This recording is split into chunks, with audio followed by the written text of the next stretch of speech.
The Christian Atheist is also available on YouTube, and you will find other great content, including the literature I frequently refer to, on our Simple Gifts podcast.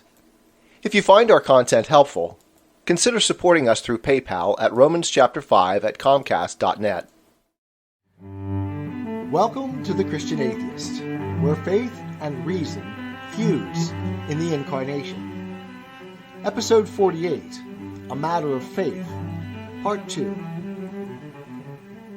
If there is one issue that confounds my discussions with atheists and agnostics, it is the issue of faith, as we began exploring last time. What exactly is faith? Is faith the same as belief, or different? And how does knowledge play into this mix? I suppose we should make an attempt to tackle this issue systematically here at the Christian Atheist. But to intensify its importance, I want to present a discussion with a critic who called himself an atheist, and who demanded repeatedly that I define atheism for him. I made the case that defining things is not as simple as most people think, something that my philosophical background has burned into my consciousness, as almost all Socratic dialogues are attempts to define terms. I pointed him to my 6-part series on atheism, episodes 28 through 33. He refused to listen. His definition? An atheist is, quote, someone unconvinced that God exists, or otherwise stated, quote, someone who lacks belief in God.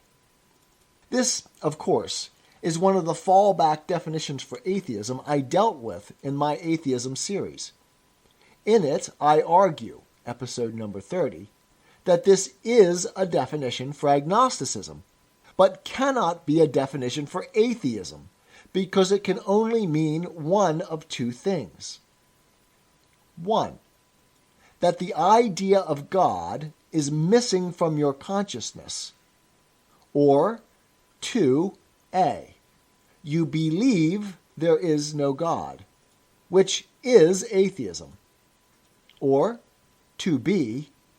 You neither believe there is a God, nor believe there is not a God, which is agnosticism, not atheism. It is only 2b that logically preserves the meaning of the phrase lack of belief in God. This is, therefore, a textbook definition of agnosticism. It is perhaps useful to illustrate the problem with an example atheists love to use, a mythical creature, say unicorns. I can say that I lack a belief in unicorns, but what can this mean? It can't mean that I am unaware of what unicorns are, or I couldn't even meaningfully say those words. On the contrary, it is contingent upon my understanding of unicorns, that they are horses with horns, that I can even assert that I lack a belief in them. If I know nothing of unicorns, I can't assert that I lack a belief in unicorns. I can, of course, mouth the words, but they would be utterly meaningless to me. Others, who do understand the concept of unicorn, might perfectly reasonably assert it of me in my ignorance, but I cannot meaningfully assert it of myself. It is only upon a conceptual understanding of something that we can lack belief in this self-referential way. Of course, no one makes this sort of claim, and I am not asserting that atheists do. I present it only to exhaust the possible logical meaning of the term to lack belief. An atheist, thus, cannot mean by lack of belief that he does not understand the concept of God, that the concept of God is missing for him. And of course, no atheist would say this. Unless I'm wrong, however, there is only one other sense in which to understand the phrase lack of belief. And that is to recognize that belief is primarily active, something we do, not passive, something we are. We don't have beliefs like we have loose change. To believe is a verb.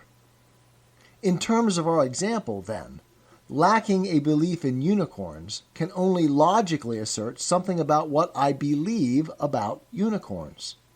And it seems to me there are three, and only three discrete options in terms of existential status.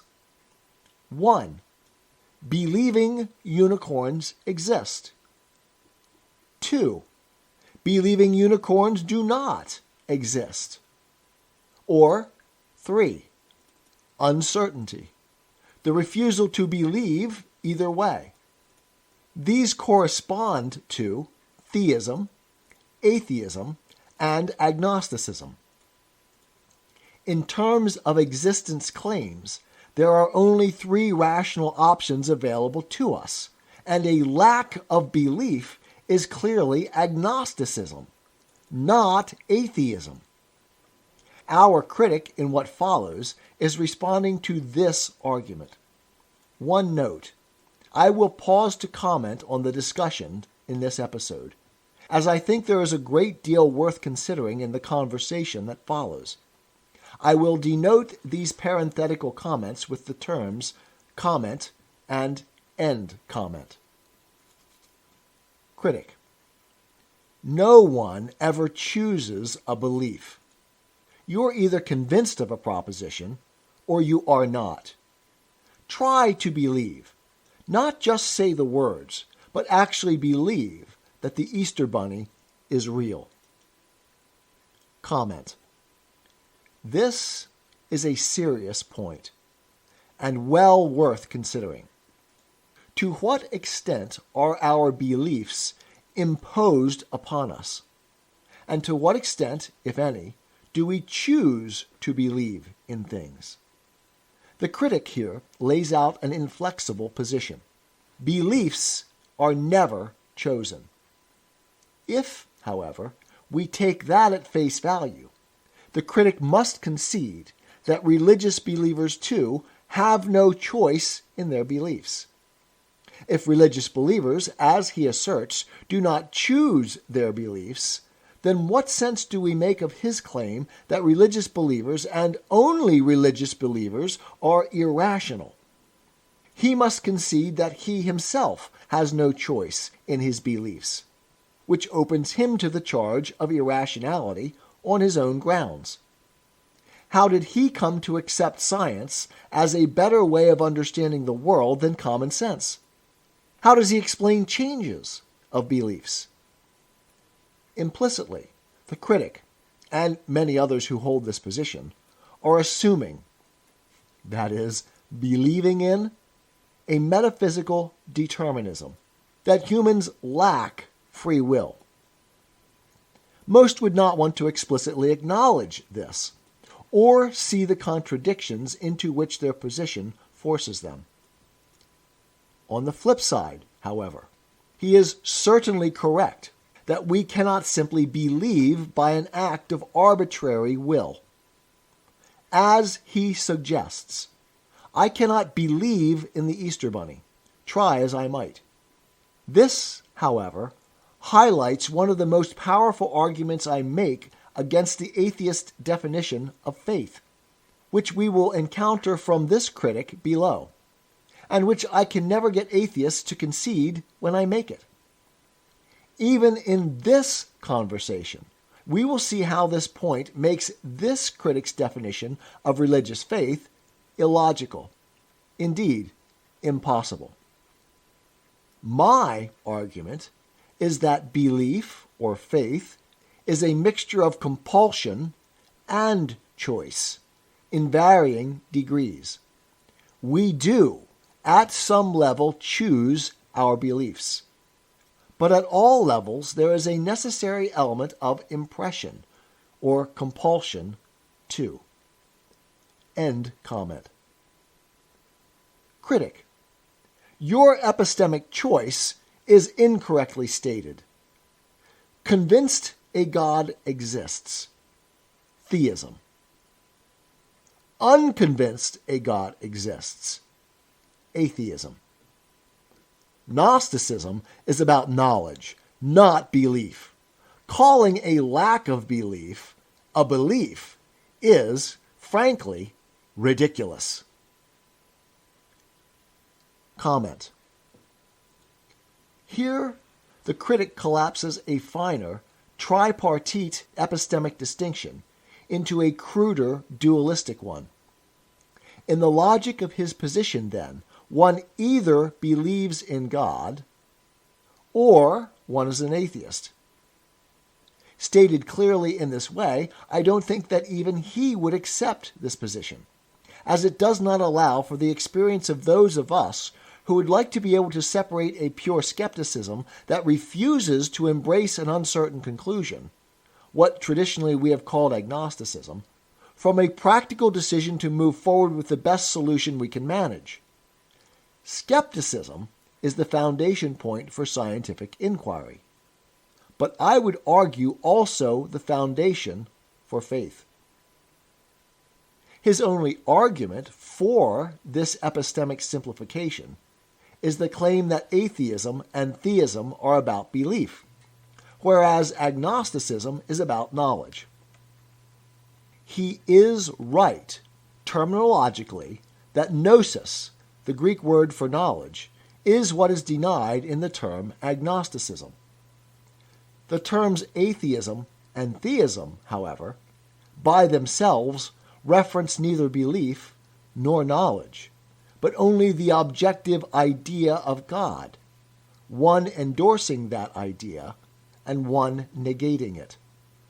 The critic's last claim here, that I am calling a lack of belief a belief, is precisely 180 degrees out of phase. I am making the claim that a lack of belief, agnosticism, is a lack of belief. But atheism, the terminological negation of God, is a belief. I have no intellectual quarrel with those who claim agnosticism. It is the surest footing on the question of God's existence, and it is indeed a lack of faith. Why not simply be agnostics, then? Atheists continually play this game with me. Having been an atheist myself, I understand it. It is a way to ignore the elephant in the room, to deny to oneself that the atheist position, like theism, is a form of faith. It is, thus, either consciously or unconsciously dishonest. End comment. Critic. Unaware of God? Seriously? If you are unaware of the existence of something, you are by definition unconvinced it exists. Therefore, atheist on that topic. Yes, I am well aware that people claim a God exists. So what? No one ever has made a convincing argument to back the claim of a God. Therefore, I reject their claims as unsupported. Comment.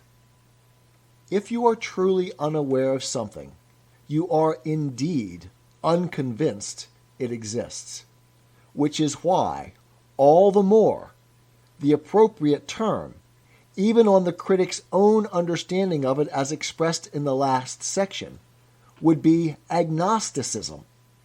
No knowledge, or without knowledge, but most definitely not atheism. The historical usage of a term matters. We cannot simply decide on a whim to redefine terms to suit our own needs and the desires of the moment if we want to maintain viable communication with others. And it is here, indeed, that we meet a crux. The modern penchant for redefining terms in order to advance an agenda is a direct result of the influence of Hegel on our culture. One of the reasons I have spent so much time here at the Christian Atheist trying to explicate this philosopher. Language is not the sole province of an individual or a specific group, and we cannot simply arbitrarily assign new meanings to suit our purposes. Redefining what it means to be a woman may allow a man to become the best woman in a sport. But it does not just alter a word, or even a language. It undermines an entire historical tradition upon which human society has rested. It is the height of arrogance and hubris. Perhaps, just perhaps, that is the purpose behind the redefinition. It is true that no one has ever made a convincing argument in the sense of one which would compel an atheist to believe in God. Arguments seldom, if ever, have that sort of power by themselves. Remember that this critic maintains the position that we do not choose our beliefs. While I have been convinced by many arguments, there has always been for me a point where I give in and accept the point. Reason is a force, but it is not the only element in altering our beliefs. Choice, or will, too, plays a role. My refusal to believe in God was not the result of lack of either reason or evidence. There was something else. I have found the same issue repeatedly in my discussions with other atheists. Belief is about more than evidence and logic. I knew the arguments for God, and had all the evidence one could ever need, but I remained an atheist.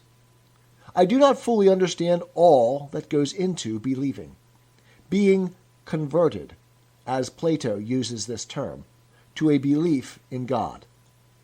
It is a mixture of reason, evidence, and something more, something else. I am still trying to understand the faith process myself. Like the proverbial horse, you can bring someone to the reason and the evidence, but you cannot make them believe. That comes from them. And even this seems more complex, even paradoxical, than I can express. Faith, I think, is one of those evidences of that divine spark in each human breast. I do not claim to have this mystery nailed down. It is, I must admit, a matter of faith. We will continue this discussion next week. I am a Christian, with the searching and skeptical mind of an atheist. I don't want to believe anything that isn't true. I know both sides of the looking glass, and I know them with open eyes. I choose Christ's side. I invite you to join me from wherever you stand before the looking glass. That's this week's episode. Thanks for listening, and remember, you can have your religious cake and eat it too. You can have reason, respect for science, a 21st century worldview, and be a Christian.